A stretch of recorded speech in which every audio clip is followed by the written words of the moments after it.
I'm standing here at Tailwaters Lodge, but here in a few minutes, I'm gonna be in my kayak exploring one of the most beautiful lakes in East Tennessee. So if you'd like to join me on this adventure, come along and let's go to the South Holston Lake.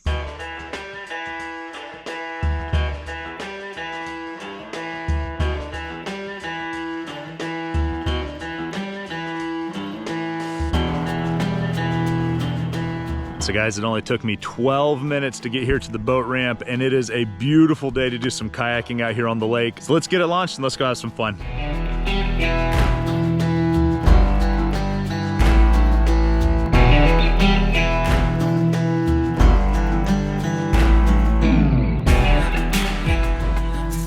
South Holston Lake sits on the Tennessee-Virginia border and covers over 7,580 acres in Tennessee and 1,240 acres in Virginia. The reservoir stretches about 24 miles long and has over 160 miles of shoreline, much of it underdeveloped and scenic.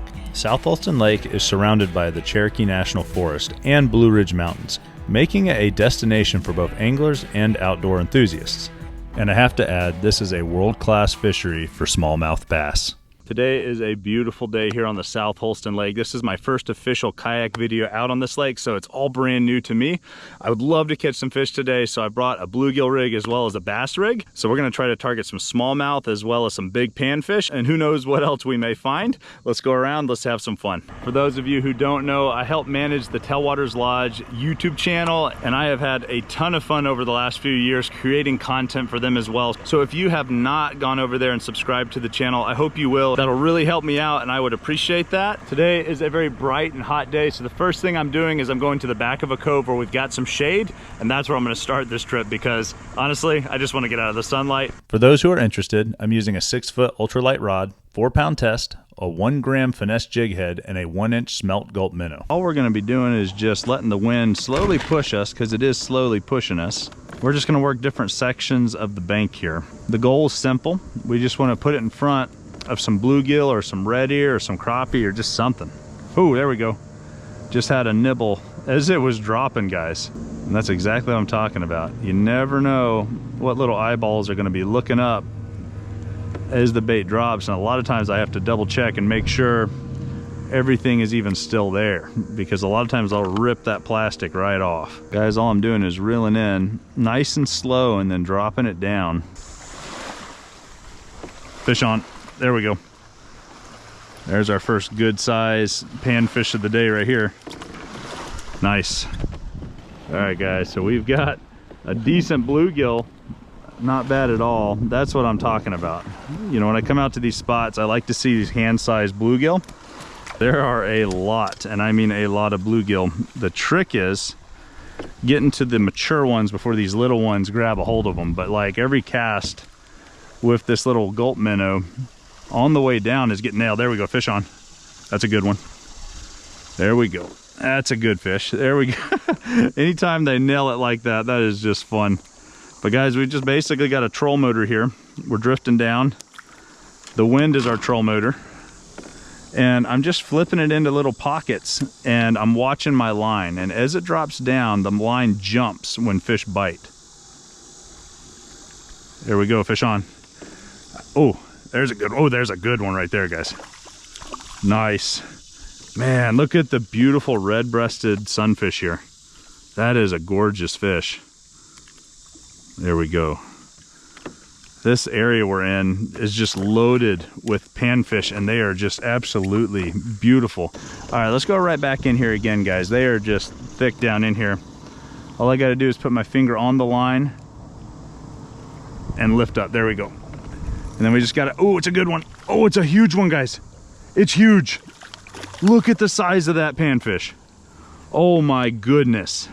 Now that's what you come out for when you do pan fishing right there. That is a gorgeous bluegill. As soon as I started to reel, I felt the weight of that fish as he came out from underneath that tree.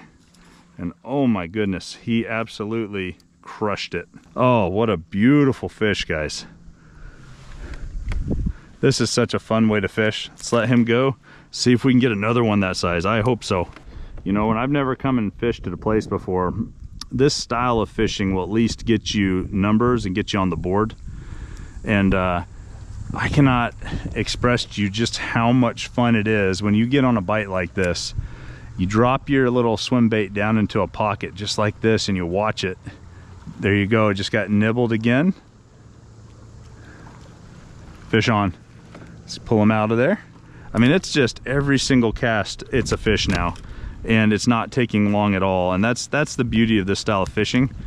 You know, you can come out here on a summer day, and right now it's 11:40, it's almost noon. And here I am, just absolutely every cast getting crushed and catching nice fish. I mean, that one just before the one I caught was just a beautiful panfish. Let's go right back into this hole one more time. There it is, fish on. Whew. Oh, and he came off. That's what you call a quick release. Let's go ahead and throw it right back into this hole again. Let it drop down. Fish on.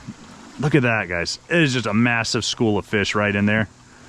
The trick is just getting them up. That's another one that I would, you know, on a eating day, if I were doing a fish fry, that's about the cutoff limit right there. But I would take this one with me. Let's go ahead and let him go. All right, let's keep drifting.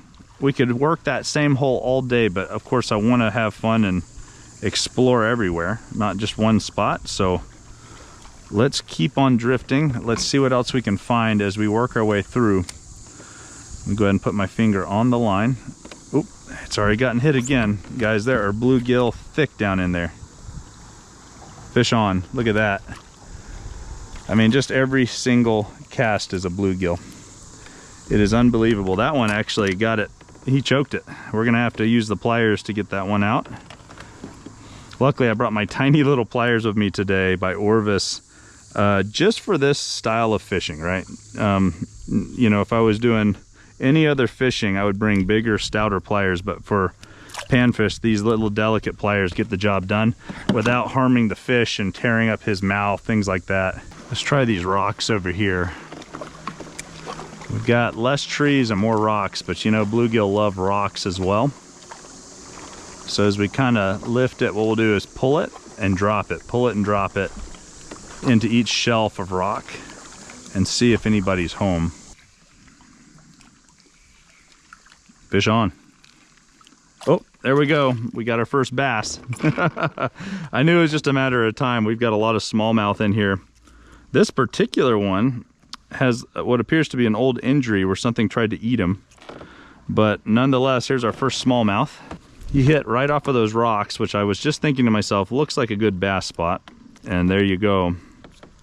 Got a little bass on the micro. All right, little dude, go get a lot bigger.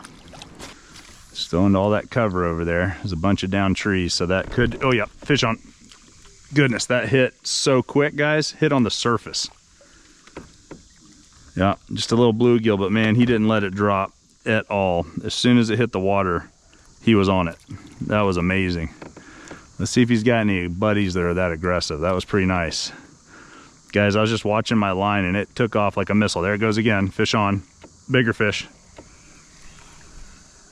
A little bit bigger. We've got a pod of bluegill in here. Nice. Little upgrade that time. Sometimes it's as simple as just lifting up and feeling for tension, honestly. Let's cast in there. That's a good looking spot, man. There we go. Good fish. Good fish. Ooh, look at this. Oh yeah, that's a nice fish, guys. Ooh, that's a big jumbo bluegill. Oh my goodness. Look at the size of that one, guys. That is huge.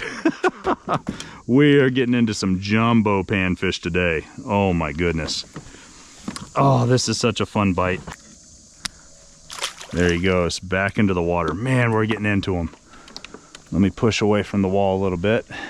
All that's down there right now is we're seeing big boulders and trees, and this combination of boulders and trees is a good combination for big panfish. I tell you what, South Holston Lake has got some jumbo panfish. I'm impressed. Ooh, look at this spot coming up. Right here we've got boulders and down trees. If that doesn't scream panfish and bass, I don't know what does. Fish on. Oh, it's a good one. Oh yeah, nice fish. Oh, he's got some weight to him. Wow, man, these bluegill, man, they're a class of their own out here. This is amazing. I'm telling you guys, just work in this zone, the amount of bluegill we're finding, the big quality bluegill, has been really fun.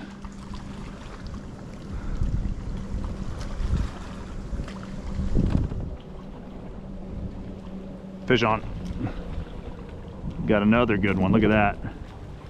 Slightly smaller, but still, I mean, if I was doing a fish fry, he's coming home. We're getting into some good fish here, man. I will say I'm filming this video in August, okay? So we're about to hit a changing of the seasons. These panfish are about to go deep, but at the moment, they are shallow, and not only are they shallow, but they're eager to bite right now.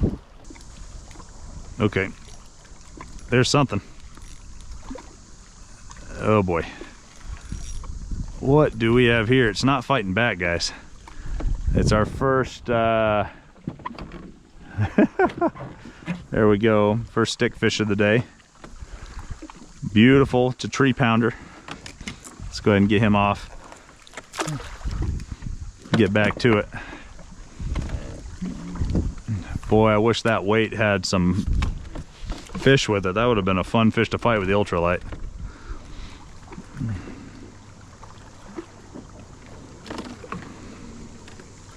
There we go, fish on.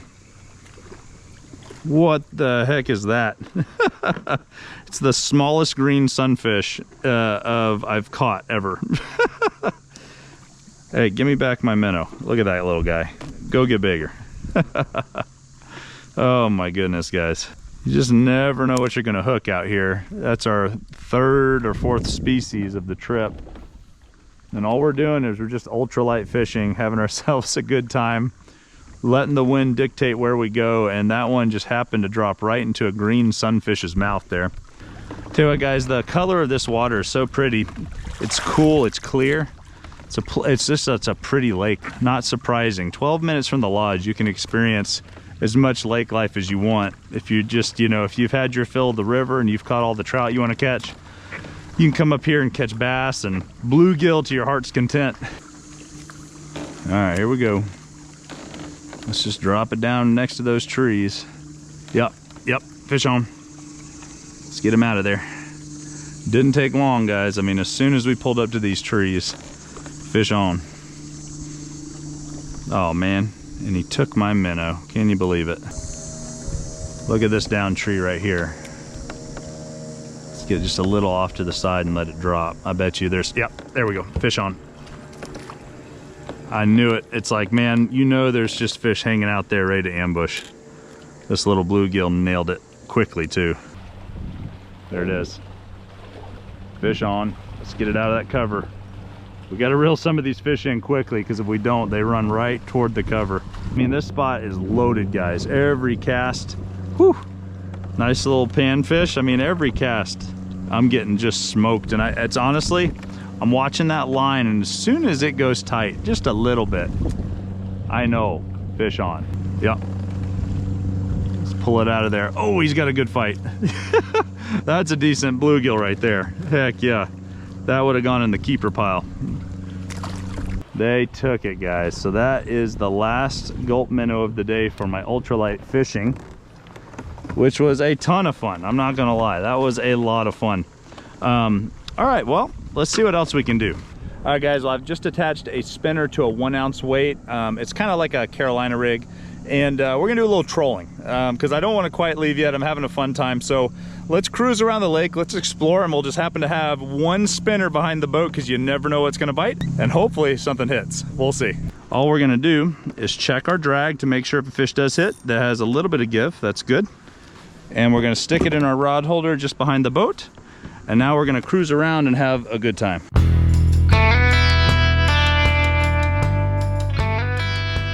This lake is special. There's just something about the beauty and scenery of this particular area that is truly breathtaking. I trolled around for about 45 minutes and didn't get a single bite, but right before I was about to give up, I noticed something special that I had to go check out.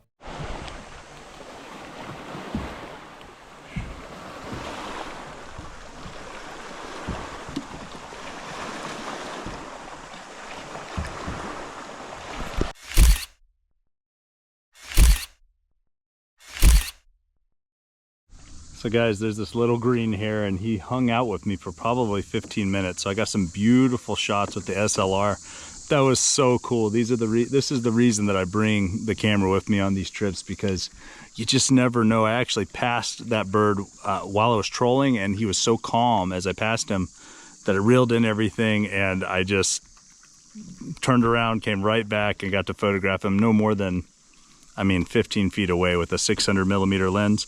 You can get really close to the action with that. And he's still, he's hopping around in a tree right next to me. He's just hunting. He's eating bugs. He's eating anything he can catch.